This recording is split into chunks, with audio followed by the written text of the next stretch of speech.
Matinya dalam sukacita dan damai sejahtera yang Tuhan berikan bagi kami. Tuhan, terima kasih Bapa, kami boleh bersama-sama dengan umat-Mu menikmati sukacita ini karena karya yang terbesar, yang ajaib, yang tidak dapat kami balas dengan apapun juga. Pada hari ini Tuhan, kami mau mendengarkan kebenaran firman-Mu melalui pesan Natal yang akan disampaikan hamba-Mu Tuhan. Kiranya Tuhan yang memberkati hamba-Mu, mengurapi dan seluruh kehidupan hamba-Mu ini Bapa dipakai untuk menjadi alat kemuliaan hormat bagi nama-Mu. Kiranya Tuhan melalui kebenaran firman Tuhan yang akan disampaikan itu boleh terhidup di dalam kehidupan kami, dan kami dapat melakukan segala sesuatu yang berkenan kepadamu. Terima kasih Bapa, sepanjang pemberitaan firman Tuhan kami serahkan dari awal pertengahan hingga akhirnya ke dalam tangan kuasa-Mu. Terpujilah nama Tuhan yang mulia yang agung, dalam nama Yesus kami berdoa. Haleluya. Amin. Amin. Ya, silakan duduk. Salam semuanya. Salam, puji Tuhan saudara. Pada kesempatan ini kita bisa berkumpul. Ya, walaupun di mana-mana mungkin banyak orang yang tidak mengadakan perayaan Natal, tapi kita bersyukur karena kita ada di tempat ini merayakan Natal. Ya, saudara, kita memang harus berjaga-jaga dengan COVID-19, tapi kita juga tidak perlu takut. Amin. Ya, karena apa saudara? Firman Tuhan berkata bahwa roh yang di dalam diri kamu bukanlah roh yang bukan roh ketakutan, tapi roh yang memberi kekuatan, kasih dan ketertiban. Ya, jadi itu roh yang kita punya. Tapi bukan berarti kita mengabaikan berjaga-jaga. Tetap kita harus berjaga-jaga. Amin. Amin. Ya. Oke, saudara, saya akan menyampaikan firman Tuhan saat ini, yaitu mengenai kasih yang menyelamatkan. Nah, ini tema firman Tuhan. Nah, mari kita dengarkan karena ini agak singkat, ya. Sekali lagi temanya kasih yang menyelamatkan. Nah saudara, kita akan lihat di dalam Yohanes pasal 3 ayat 16. Ya, ini ayat yang terkenal. Yohanes 3:16, kita boleh baca bersama-sama. Yohanes 3:16, 1, 2, 3. Karena begitu besar kasih Allah akan dunia ini, sehingga Ia telah mengaruniakan anaknya yang tunggal, supaya setiap orang yang percaya padanya tidak binasa, melainkan beroleh hidup yang kekal. Ya, saudara, ayat ini saudara, ini merangkum ya semua tentang diri Allah, saudara. Ya, ini bisa dikatakan ayat ini merangkum tentang kasih Allah yang luar biasa. Ya, ayat ini saudara menegaskan tentang kasih Allah. Dikatakan ya, karena begitu besar. Ya, karena begitu besar kasih Allah akan dunia ini. Ya. Jadi saudara di sini menyatakan kasih Allah begitu besar. Ya. Nah, ini harus kita pahami. Kasih Allah itu seberapa besarnya? Ya. Saudara, kasih Allah itu nggak bisa diukur. Ya, lautan bisa diduga, saudara, berapa dalam. Tapi kasih Allah tidak bisa. Ya. Kasih Allah itu besar, lebih tinggi daripada langit, lebih dalam dari dalamnya lautan, lebih luas dari luasnya samudra. Itulah kasih Allah. Nah, inilah yang harus kita pahami. Kalau mau mengenal siapa Allah, Anda juga harus mengenal Allah itu kasih. Ya. Saudara, kalau kita bilang kita mengenal Allah, tapi kita tidak mengenali sisi kasih Allah, itu nggak lengkap, itu nggak sempurna. Ya, jadi pengenalan tentang Allah itu otomatis membuat kita mengenal kasih Allah itu begitu besar. Ya. Maka dikatakan karena begitu besar kasih Allah di dalam dunia ini. Ya. Nah, saudara, kasih Allah itu sehingga Allah membuat jadi ada tindakan yang harus dilakukan oleh Allah. Kenapa? Karena Allah begitu mengasihi. Karena kasih Allah itu maka dikatakan Ia mengaruniakan anaknya yang tunggal, supaya setiap orang yang percaya tidak binasa, melainkan beroleh hidup yang kekal. Ya, saudara, di sini dinyatakan kasih Allah yang begitu besar. Terus karena kasih Allah yang begitu besar, lalu Dia mengaruniakan anak yang tunggal. Ya. Jadi saudara, kasih Allah itu harus dilengkapi dengan kedatangan Tuhan Yesus ke dalam dunia. Kasih Allah itu saudara sempurna ketika datang ke dalam dunia, menyatakan diri sebagai manusia. Untuk apa saudara? Untuk berkorban, menebus dosa-dosa kita, membayar dosa-dosa kita melalui kematiannya di kayu salib. Jadi kalau misalnya kita bilang Allah itu saudara mengasihi, tapi kita nggak mengenali pengorbanannya, ya, kasih Allah itu saudara itu disertai dengan pengorbanan yang sangat tinggi. Ya, kasih Allah itu disertai dengan Dia mengirim anaknya yang tunggal ke dalam dunia. Ya, supaya anaknya yang tunggal ini saudara bisa datang sebagai manusia, dan sebagai manusia dia bisa disalibkan. Ya, dengan salib itu saudara, di situ ada dua hal pertunjukan. Pertama saudara, kasih di mana di dalam Yesus itu ketika dia disalib, saudara, pertunjukan yang pertama, disitulah Allah benar-benar mengasihi kita. Disitulah terbukti kasih Allah itu sampai nyawanya dikorbankan buat kita. Ya. Lalu saudara, sisi yang lain yang ditunjukkan di dalam salib itu, selain yang pertama tadi kasih, yang ditunjukkan yang kedua adalah keadilan Allah. Dosa saudara, karena Allah adil, maka dosa itu harus dihukum. Jadi tidak ada penyelamatan tanpa penghukuman dosa. Supaya kita yang seharusnya dihukum, saudara, seharusnya kita dihukum, tetapi Allah mau menjadi manusia supaya hukuman itu tidak jatuh pada kita. Hukuman yang seharusnya kita tanggung itu ditanggung oleh Yesus. Jadi Allah sendiri saudara membiarkan dirinya terhukum melalui Yesus ini. Seharusnya kita lah yang dihukum, seharusnya kita lah yang dipukul, seharusnya kita lah yang menanggung saudara akibat daripada dosa kita itu. Tetapi saudara, Yesus datang ke dalam dunia, disitulah pukulan hukuman itu dikenakan kepada Dia. Ya. Disitulah penyakit kita, penyakit rohani, penyakit dosa, hukuman neraka itu ditanggung oleh Tuhan Yesus di atas kayu salib. Jadi ada dua pertunjukan. Pertama, kasih Allah dinyatakan, dan yang kedua, keadilan Allah dinyatakan. Dosa itu mengalami hukuman. Ya. Nah, ini yang disebut kasih Allah yang begitu besar. Ya. Kalau tidak dengan begitu saudara, maka dosa tidak bisa diselesaikan. Artinya bahwa kita harus mati dihukum masuk neraka, dan neraka itu selama-lamanya.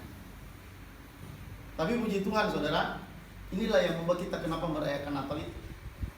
Kenapa kita harus berkumpul dan beribadah, memuji Tuhan. Tadi kita nyanyi, Dia lahir bagi kita, Dia bangkit bagi kita. Ya, karena saudara, kita merasakan kasih-Nya itu luar biasa. Kasih-Nya itu begitu besar. Saudara, tidak ada yang paling besar selain kasih Allah. Ya. Dunia ini saudara, bumi ini gak terlalu besar dibanding kasih Allah. Mau dibandingkan seluruh alam semesta ini dibandingkan dengan kasih Allah, alam semesta itu gak ada apa-apanya. Saudara, bumi itu kecil. Jangan saudara pikir bumi itu besar. Saudara, bumi ini sangat kecil kalau dibandingkan misalnya dengan matahari. Matahari itu besar dibanding bumi. Itu saudara, matahari itu besarnya itu luar biasa.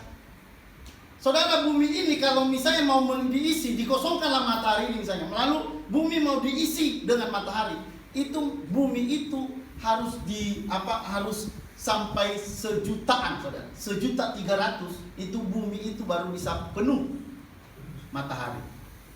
Artinya matahari itu lebih besar. Tapi sekalipun matahari besar, sekalipun alam semesta ini besar, tapi ada yang jauh lebih besar daripada itu adalah kasih Allah. Halo, amin? Amin. Itu yang lebih besar.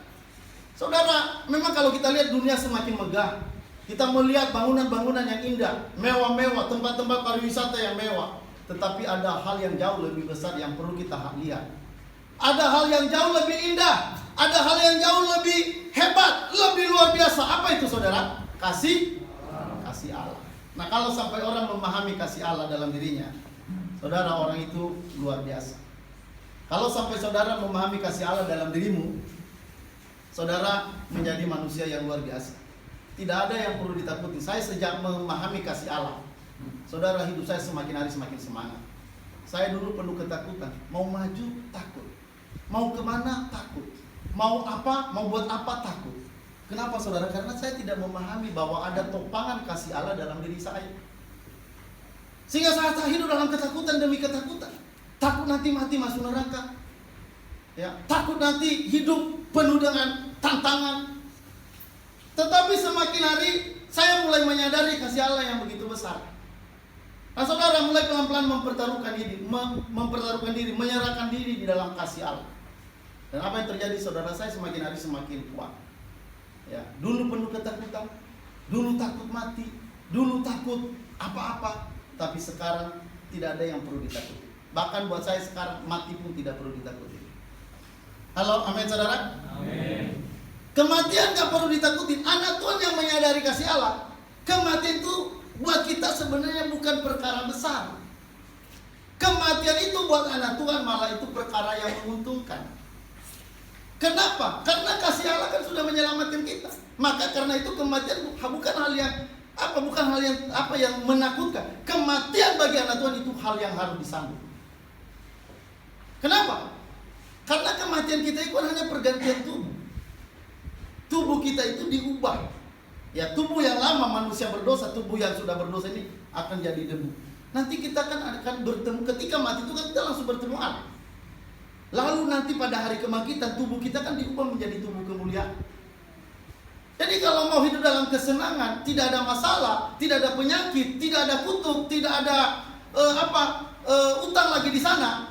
Saudara bagaimana? Ya harus bertemu Tuhan. Alias harus mati. Nah, banyak orang takut mati. Kenapa? Karena tidak menyadari kasih Allah ini. Nah, kalau orang menyadari kasih Allah, maka kematian itu tidak menakutkan. Ya, sebenarnya orang kalau mau hidup bebas, mau senang, tidak ada punya penyakit, matilah. Dan sebenarnya kan begitu. Kan Firman Tuhan berkata tidak ada di sana, tidak ada penyakit. Di sana tidak ada maut. Di sana tidak ada tangisan. Di sana tidak ada kutuk, tidak ada maut dan sebagainya. Dan tidak ada. Nah, kenapa takut mati? Oh, kalau kita dengar kematian, waduh, mungkin dia kena apa itu? Kena jimat atau santet. Banyak orang begitu takut dengan kematian. Tapi saya mau katakan anak Tuhan tidak perlu takut. Kenapa? Karena kita punya kasih Allah. Kasih Allah yang begitu besar yang kita punya. Apalagi? Mau bandingkan apa dengan kasih Allah? Mau bandingkan dengan harta yang mahal? Mungkin saudara bilang, wah di sana ada orang sampai punya 1.000 triliun uang. Lebih hebat mana? Dengan kasih Allah. Mau bandingkan seberapa besar itu harta dunia dengan kasih Allah? Kasih Allah itu, saudara, itu besar dan besar. Maka kalau orang menyadari dia punya kasih Allah dalam dirinya, dia menyadari dirinya orang kaya. Dia menyadari dirinya orang yang bebas. Dia menyadari dirinya orang yang penuh kemenangan. Kenapa? Karena ada kasih Allah yang menopang hidupnya. Kita hidup di dunia ini, saudara, bukan karena hanya masalah materi. Materi itu akan kita tinggalkan dan kita tidak akan pernah bawa mati. Halo, amin? Maka kalau kita menyadari kasih Allah dalam diri kita yang begitu hebat, kita sudah terima kasih Allah, sebenarnya kita itu nggak ada rasa takut apapun dalam dunia. Nggak ada rasa khawatir apapun dalam dunia. Inilah yang seharusnya membuat kita bersuka cita itu. Inilah yang seharusnya membuat kita saudara, berharap pada Tuhan, penuh semangat, penuh sukacita dalam hidup ini, penuh hati melayani dalam dunia ini. Ya, kita bersyukur ya dalam 1 tahun ini kita sudah melayani Tuhan. Amin, saudara. Amin. Guru-guru sudah menjalankan tugasnya selama 1 tahun ini mengajar. Itu pelayanan. Kenapa kita melayani? Karena kita tahu kasih Allah begitu besar dalam diri kita. Ya, teman-teman dari kampus Itera sudah membantu pengajaran di tempat ini. Saya mau katakan tidak ada yang sia-sia yang Anda buat pada hari-hari ini. Nggak semua akan diperhitungkan. Saudara, jangankan waktu, tenaga yang kita berikan, pengajaran yang kita berikan. Firman Tuhan berkata, kalau kita memberi air putih saja kepada orang pelayan Tuhan, kita memberikan air putih saja, firman Tuhan berkata, upahnya tidak akan hilang. Memberi air saja. Ya, memberikan air minum, air putih. Air putih itu kan gratis kan? Tinggal diambil saja, kasih sama orang. Itu diperhitungkan dan kita tidak akan pernah kehilangan upah. Maka luar biasa. Maka setiap apa yang saya buat, saudara, mau itu besar, mau itu kecil, mau dilihat orang, mau tidak dilihat orang, saya percaya semua itu akan diperhitungkan Tuhan. Ya, jadi jangan pernah menganggap apa yang Anda buat itu sia-sia. Setahun Anda mengajar, setahun Anda mendidik, Kadang-kadang anak didik itu kadang-kadang udah dikasih tahu masih lupa, dibilangin, ditegur, masih ngulang yang sama. Kadang-kadang bikin emosi. Ya, kadang-kadang kita mau bantu pintu, mau tunggu ini, tunggu itu. Tapi kita tahan diri. Kenapa? Karena kasih Allah yang menguasai kita. Halo, amin? Amin. Dan saya mau katakan tidak ada yang sia-sia. Mau orang terima atau tidak, apa yang kita buat itu nggak persoalan. Yang jelas mata Tuhan tidak pernah tertidur dan tidak pernah terlelap melihat anak-anaknya yang melayani Dia. Halo, amin? Amin. Maka tahun depan kita harus lebih serius lagi melayani. Ya, karena apa saudara? Semua yang kita buat akan diperhitungkan jadi upah di sorga. Firman Tuhan berkata, siapa yang mau terbesar dalam kerajaan sorga, dia harus melayani. Maka jangan lewatkan kesempatan tahun depan ini, saudara. Jangan lewatkan kesempatan tanpa melayani. Hidup ini adalah untuk melayani. Ya, kita suka nyanyi kan, melayani, melayani lebih sungguh. Ya, kita harus melayani. Hari-hari itu melayani. Dan itulah kepuasan kita. Itulah kesukaan kita. Ya. Nah makanya saudara, sebenarnya anak itu hidupnya itu penuh semangat. Ya, saya percaya orang yang sudah mengerti kasih Allah, mukanya pasti sukacita. Kalau mukanya masih seperti pepaya mentah, nah itu mungkin belum mengenal kasih Allah. Kalau orang sudah mengenal kasih Allah, itu kan artinya dia udah punya semua. Dia udah punya segalanya. Dia tidak akan binasa. Tadi dikatakan supaya mereka tidak binasa, tetapi beroleh hidup yang kita udah beroleh hidup kekal, apa lagi? Mau cari apa lagi di dunia ini? Sekarang saudara, kita sudah punya hidup kekal. Berarti kita tinggal hanya mencari upah. Halo, amin? Kita tinggal mencari upah saja supaya nanti di surga kita punya kedudukan yang lebih tinggi. Karena firman Allah berkata dalam kerajaan surga itu ada tempat yang paling rendah, ada tempat yang paling tinggi. Ya. Nah, saudara, kenapa? Karena disitulah kita kembali lagi tadi melihat kepada kasih Allah yang begitu besar dalam diri kita. Nah, saudara, kasih Allah itu sampai di mana, saudara? Sampai di mana kekuatan kasih Allah itu? Nah, ini yang ingin saya coba sampaikan sedikit. Sampai di mana kasih Allah itu dalam penyelamatan diri kita? Nah, saudara, mari kita buka dalam Roma 8.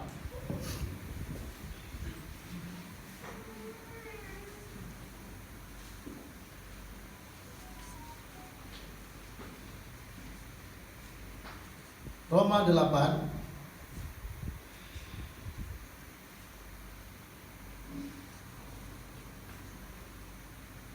ayat 35.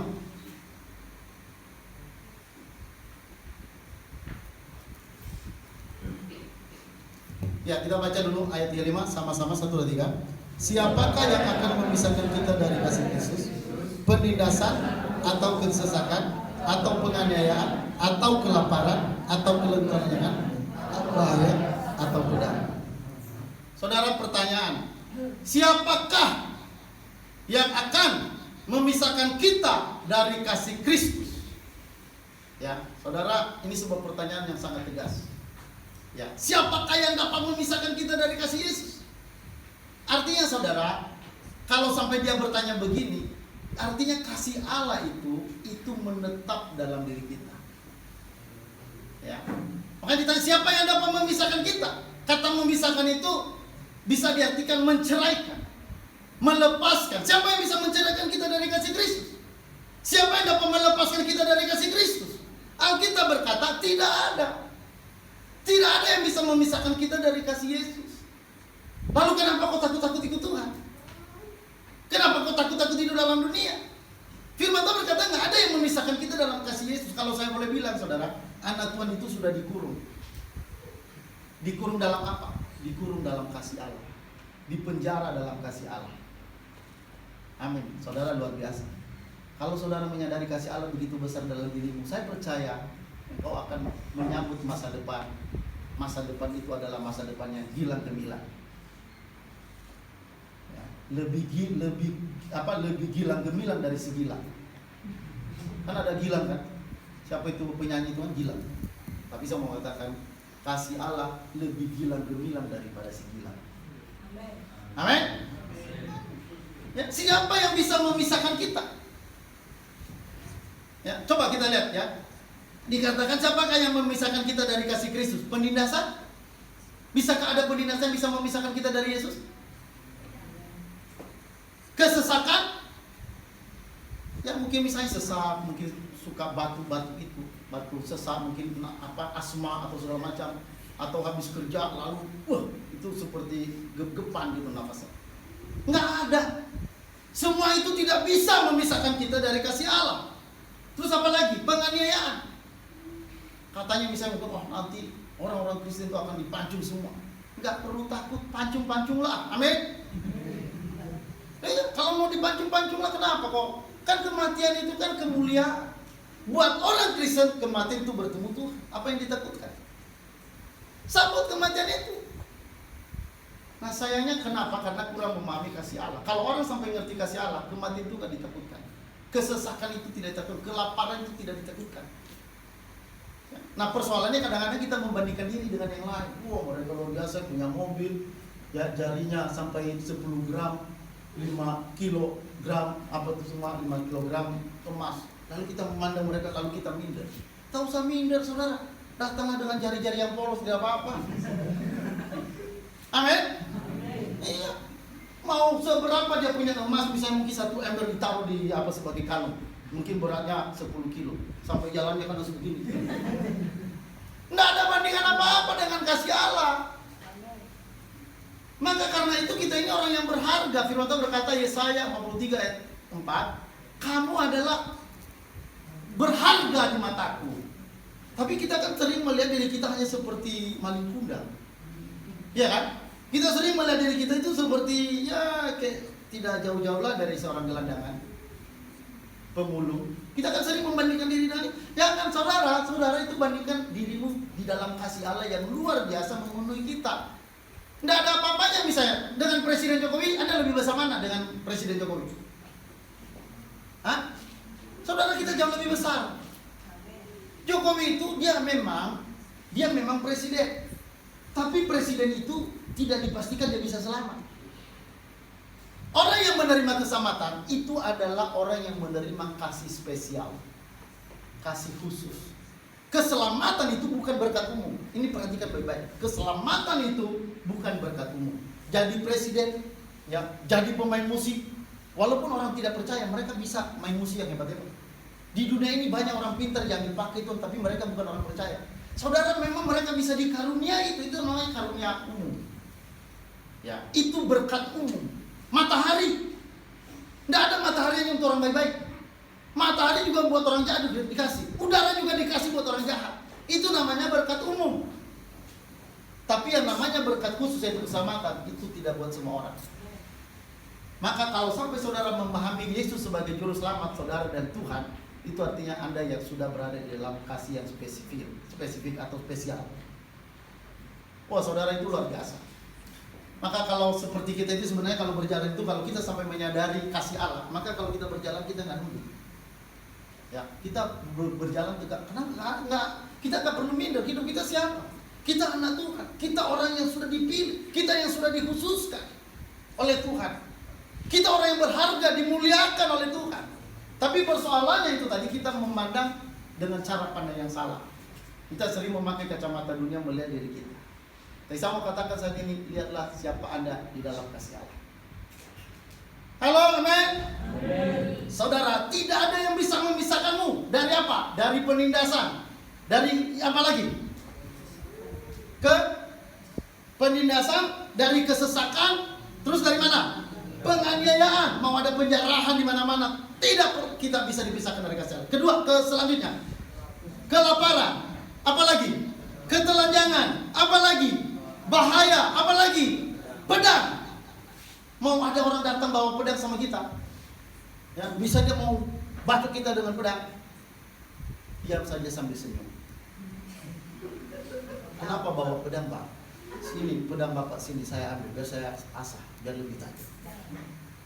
Nggak perlu takut karena Taufir itu bilang pedang gak bisa memisahkan kita. Leher dipotong pun kasih Allah tetap. Maka ini kalau sampai orang menyadari kasih Allah, saya percaya itu akan menjadi orang yang penuh keberanian. Mau di mana saja ditempatkan Tuhan, mau di Aceh, mau di Irian Jaya, mau di Papua Nugini, di sana pasti penuh dengan kekuatan. Karena kasih Allah itu seperti membungkus kita, saudara. Dia seperti kita berada di dalam sebuah wadah yang dimana kita saudara sudah dilapisi dengan kasih Allah. Dan kasih Allah itu nggak bisa ditembus dengan apapun. Ya, makanya dikatakan siapa yang bisa memisahkan kita dari kasih Allah. Ya, kita akan lihat lagi saudara. Ini mengenai siapa yang bisa memisahkan kita dari kasih Allah ini. Kita lihat ayat 38. Dikatakan, sebab aku yakin bahwa baik maupun hidup, baik malaikat-malaikat maupun pemerintah-pemerintah, baik ada yang ada sekarang maupun yang akan datang, atau kuasa-kuasa, baik yang di atas maupun yang di bawah, ataupun sesuatu makhluk lain, tidak akan dapat memisahkan kita dari kasih Allah yang ada di dalam Kristus Yesus. Gak ada. Ya. Baik hidup maupun mati, baik malaikat-malaikat, baik kuasa yang akan datang, kuasa yang sekarang, pemerintah-pemerintah. Gak ada yang bisa memisahkan kita dari kasih Allah. Artinya begini saudara, kalau Allah sudah mengasihi kita, kasih itu tidak pernah dicabut. Halo? Amin? Kasih Allah itu melekat, menyatu dalam diri kita, dan tidak ada satupun yang bisa lepas. Bagaimana kalau saudara jatuh dalam dosa? Dosa tidak bisa memisahkan kita dari kasih Allah. Kalau Allah sudah mengasihi kita, dosa tidak bisa memisahkan kita. Lalu boleh berbuat dosa? Boleh. Boleh berbuat dosa, tapi siap-siap untuk dihajar Tuhan. Halo, amin? Firman Tuhan berkata, orang yang kukasihi akan kuhajar dan kutegur. Bukan dihukum masuk neraka, dihajar. Maka banyak anak-anak Tuhan yang mukanya dulu ganteng begitu, setelah dihajar, wah seperti Gajah Mada. Selanjutnya mukanya udah dihajar Tuhan. Anak Tuhan yang dikasih Tuhan ketika buat dosa dihajar. Ya, maka kalau misalnya nanti kita misalnya suka sombong dengan orang lain, kita punya muka sombong, itu pasti tunggu waktunya akan dihajar Tuhan. Barang siapa dalam Yesus tidak ada penghukuman. Ini ingat baik-baik. Kasih Allah itu menyelimuti kita sehingga kita tidak dihukum lagi. Kenapa? Karena kita sudah dihukum dalam Yesus ketika Yesus mati di kayu salib. Kita nggak akan dihukum dua kali. Tolong dibaca dulu Roma 8 ayat 1. Tolong dibaca. Ini ayat yang penting. Supaya anak-anak Tuhan jangan ragu-ragu tentang percaya pada Yesus itu. Tolong baca satu orang. Roma 8 ayat 1. Satu orang dengan suara keras. Tolong. Cepat. Demikianlah sekarang tidak ada penghukuman bagi mereka yang ada di dalam Kristus Yesus. Demikianlah sekarang tidak ada penghukuman bagi mereka yang ada dalam Kristus Yesus. Tidak ada penghukuman. Saudara, sekali firman Tuhan berjanji, sekali firman Tuhan berfirman, tidak akan pernah gagal. Tidak ada rencana Allah yang gagal. Tidak ada firman Allah yang gagal. Tidak ada. Ketika saya ikut Tuhan dulu dan tiba-tiba saya jatuh, saudara, saya mulai merasa kayaknya Tuhan mulai tidak senang terhadap saya. Tapi ketika saya membaca ayat ini, saya kayak orang lumpuh, saudara, bangkit dari kelumpuhan, berdiri kembali. Ya, saya mulai lihat, wah, kasih Allah ada di dalam diri saya. Saya mulai bahwa saya tidak akan dihukum lagi karena Tuhan Yesus sudah dihukum buat saya. Kasih Allah tidak bisa dilepaskan dari diri saya, siapapun nggak bisa melepaskan saya dari kasih Allah. Dan itu saudara, itu kembali saya jadi bangkit. Dulu hampir saya meninggalkan pelayanan. Dulu hampir saya menjauh dari pelayanan, menjauh dari gereja, menjauh dari komunitas. Tapi ketika saya menyadari kasih Allah itu besar, kasih Allah itu selalu baru setiap hari, kasih Allah itu selalu baru setiap pagi, kasih Allah itu selama-lamanya. Wah saudara, itu membuat saya jadi bangkit. Benar, saya jatuh dalam dosa berkali-kali, tapi saya bangkit lagi. Kenapa? Karena saya melihat tetap kasih Allah masih ada di dalam diri saya. Maka ada firman Tuhan berkata dalam Mazmur 139, kemanakah aku menjauhi rohmu?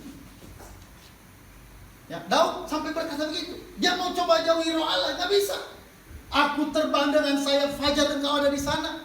Aku pergi ke tempat orang mati, engkau ada di sana. Ya. Saudara, di mana-mana kasih Allah menyelimuti kita. Daud berkata, kemana aku bisa menjauhi rohmu? Saudara, orang yang sudah di dalam Tuhan tidak bisa menjauhi roh Allah. Kalau benar-benar sudah di dalam Tuhan. Tapi kalau di luar Tuhan memang susah, tidak bisa. Tapi kalau Anda benar-benar tahu, Anda adalah orang percaya, kenal Yesus sebagai Tuhan dan Juru Selamat, saudara, Anda tidak akan bakalan bisa menjauh dari Tuhan. Saya sudah mencoba berkali-kali menjauhkan diri dari Tuhan. Nggak bisa.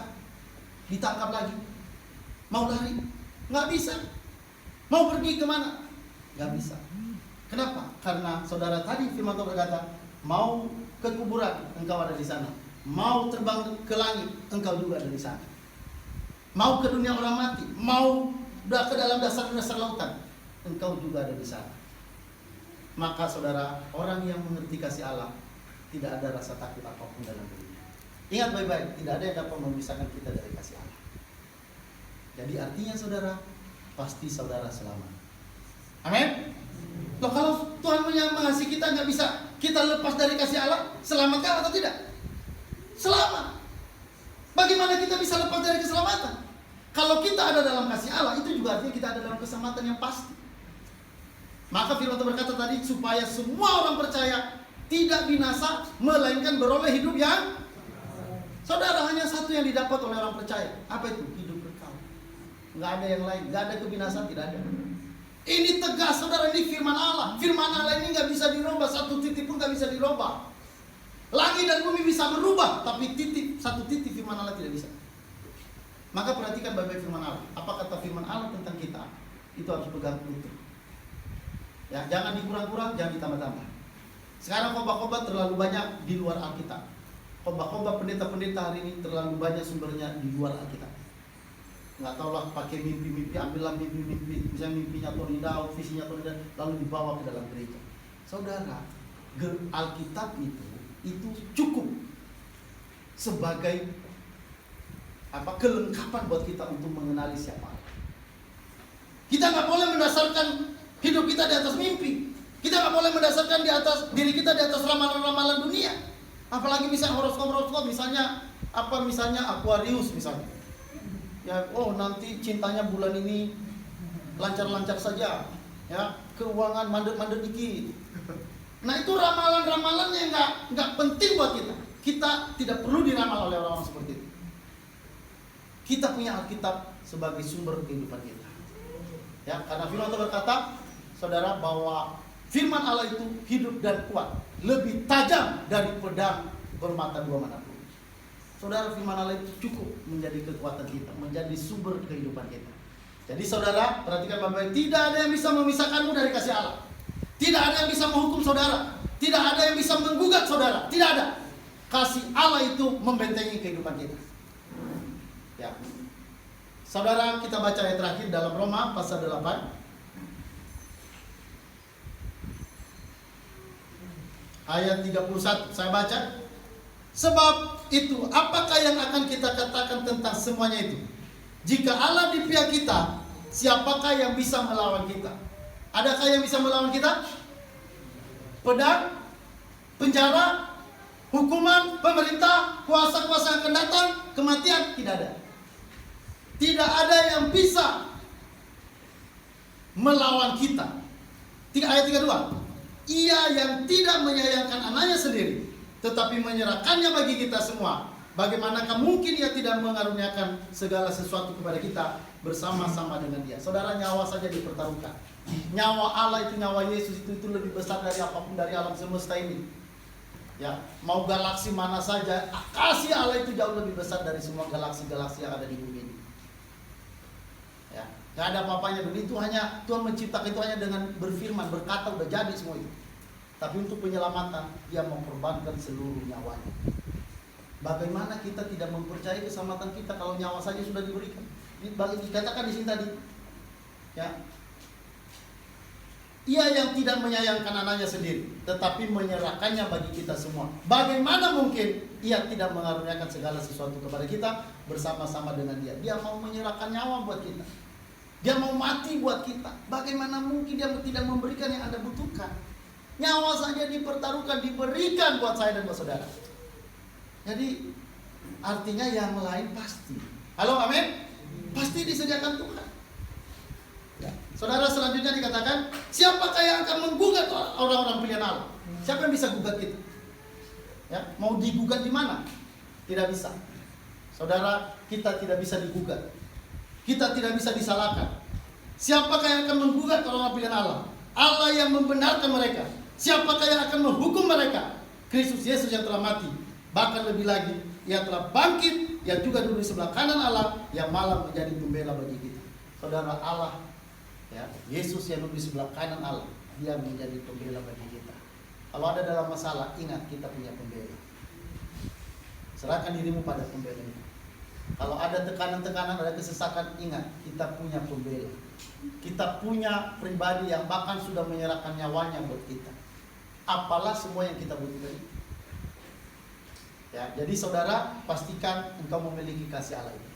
Kalau sampai saudara dengarkan berita-berita firman seperti ini, itu artinya Anda adalah orang-orang yang sangat-sangat dicintai oleh Allah. Ya, saudara, jadi bahwa kita tidak bisa dipisahkan dari apapun dari kasih Allah.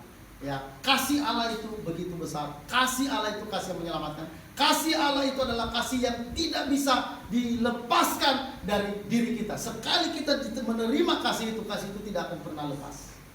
Tidak pernah akan tercerai dari kita. Tidak akan pernah keluar dari diri kita. Bahkan sampai Anda bilang pun saya mau keluar, tetap Anda nggak akan bisa keluar. Seperti tadi, mau ke mana? Mau ke gurun pasir, mau ke dunia orang mati, mau terbang dengan sayap fajar. Tuhan firman Tuhan berkata, aku ada di sana, kamu ada di sana. Jadi kita nggak bisa meninggalkan Tuhan kalau kita adalah anak Tuhan yang sejati, yang sudah kenal Tuhan dengan benar. Ya, jadi saudara, bahwa kasih Allah itu adalah kasih yang menyelamatkan, dan kasih Allah itu adalah kasih yang tidak bisa dipisahkan dari kehidupan kita sebagai anak Tuhan. Ya, sekali saudara sudah percaya Yesus, terima Yesus, menerima kasih Allah, itu tidak akan pernah bisa lepas. Ini membuat saudara, saya pribadi membuat saya bersemangat. Karena kadang-kadang saudara, saya putus asa kalau misalnya saya marah, saya jatuh dalam kesalahan-kesalahan tertentu. Itu bisa membuat stres. Tapi kalau saya mengingat kasih Allah yang begitu besar, itu membuat saya terobati semua rasa stres saya, tekanan-tekanan saya. Ya, kalau saya bisa melihat kekurangan saya, banyak kekurangan saya, itu bisa membuat saya stres. Tapi kembali kalau saya melihat kasih Allah, itu bisa membuat saya sembuh. Halo, amin saudara. Amin. Pasti manusia tidak ada yang sempurna selama di bumi ini. Kalau mau sempurna di surga. Ya, tapi ingat saudara, maka karena itu kasih Allah perlu menyelamatkan kita, perlu mengayomi kita, menopang kita. Jadi kasih Allah ini saudara, itu seperti kuasa yang luar biasa. Itu sebuah kuasa yang sanggup menopang orang-orang percaya. Kuasa Allah yang sanggup membela, membenarkan, melindungi, menjaga anak-anak Tuhan yang ada di dalam kasih Allah. Ya, jadi saudara, bahkan buat kita masalah itu bisa jadi berkat. Kalau anak Tuhan, masalah itu bisa jadi berkat. Maka kalau ada masalah, jangan tengking-tengking terus. Banyak orang Kristen hari ini karena ada doa penengkingan, penyakit kadang diteking, padahal Tuhan izinkan dia mengalami selama setahun penyakit itu. Tengking terus terjadi. Saudara, masalah itu buat anak Tuhan itu bisa mendatangkan berkat. Maka firman Tuhan berkata bahwa Allah turut bekerja dalam segala sesuatu untuk mendatangkan kebaikan bagi yang mengasihi Dia. Kita yang mengasihi Tuhan, yang telah menerima kasih Allah, itu semua masalah itu dijadikan jadi keuntungan, dijadikan jadi kebaikan, dijadikan jadi berkat. Misalnya Anda kehilangan uang, Anda bersyukur, oh Tuhan saya kehilangan uang, terima kasih Tuhan. Kalau boleh terus bisa kehilangan, bersuka cita, Tuhan pasti tolong. Kita nggak tahu cara Tuhan menyediakan apa yang Anda butuhkan. Halo, amin. Ya. Saya pernah ditipu orang, saudara. Ditipu orang, mobil itu saya jual, uangnya diambil. Wah, saya lumayan stres. Ya. Lalu saya bilang sama istri, udahlah tenang, udah tak usah lagi datang-datang, tak usah minta-minta uang itu lagi. Ya, itu jual, kalau nggak salah itu jual mobil itu 78 juta, diambil orang. Dia seperti saudara, kita anggap saudara, hari-hari itu makan bersama itu kayak saudara. Tapi tiba-tiba ketika uang itu datang, dibayar oleh pengambil mobil, dia bawa. Terus dia bilang, dadah ya, uangnya saya punya dulu. Saudara datang ke rumahnya, dia ambil sapu, malah dia mana mau tanya pemuriman, mana mau tanya apa uang, mana mau tanya katanya. Oh ya udahlah, kalau begitu udah nggak bisa lagi diajak kompromi, udah pergi sampai sekarang. Tapi saudara, sampai saya melihat hari-hari Tuhan tetap menyertai. Kehilangan begitu itu buat Allah sanggup Tuhan menyediakan apa yang kita butuhkan. Saya melihat udah berapa tahun sampai sekarang Tuhan tetap ada. Halo, amin saudara. Amin. Jadi Allah itu sanggup memelihara saudara. serahkan hidupmu, nggak perlu menipu, nggak perlu melakukan hal yang nggak berkenan pada Tuhan untuk memenuhi kebutuhan kita, karena Tuhan kita hebat. Ya, Tuhan kita luar biasa, Tuhan kita ajaib, Tuhan kita dahsyat. Dia menyediakan semua yang kita butuhkan, dan terutama Dia menyelamatkan kita. Amin, saudara. Barang siapa dalam Yesus, dia tidak dihukum lagi. Tidak ada penghukuman bagi orang percaya, tidak ada lagi. Ya, jangan percaya bahwa kita akan dihukum lagi. Jangan percaya, kita tidak akan dihukum lagi. Tapi kalau dihajar ya, karena firman Tuhan berkata, orang yang kukasihi akan kuhajar dan kutegur. Jadi kalau Anda nakal, siap dihajar Tuhan. Kalau saudara sombong, siap muka Anda untuk dihajar oleh Tuhan. Halo, amin? Amin. Oke, saudara, itu aja firman Tuhan. Kiranya kebenaran ini menjadi berkat buat kita. Mari kita berdoa sebentar. Saudara kita akan meninggalkan tahun 2021 ini. Tinggal beberapa hari lagi. Tapi kita melihat ke belakang, Tuhan sudah menyertai kita. Sampai hari ini Tuhan menyertai kita. Selama setahun Dia memenuhi kebutuhan kita. Selama setahun Dia menyertai kita. Dia tidak pernah membiarkan kita. Dan kita percaya dengan ketegasan firman Allah tadi berkata, Dia tidak pernah lepas dari kita. Dia tidak pernah meninggalkan kita, dan Dia tidak pernah membiarkan kita sekali-sekali. Karena itu dengan yakin kita berkata, Tuhan adalah penolongku. Kepada siapakah aku harus takut? Tuhan adalah penolongku. Kepada siapakah aku harus takut? Tidak ada penghukuman di dalam diri setiap kami orang percaya. Kasih-Mu telah melekat dalam diri kami.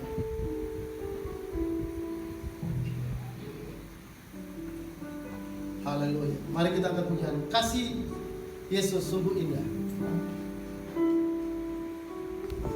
Kasih Yesus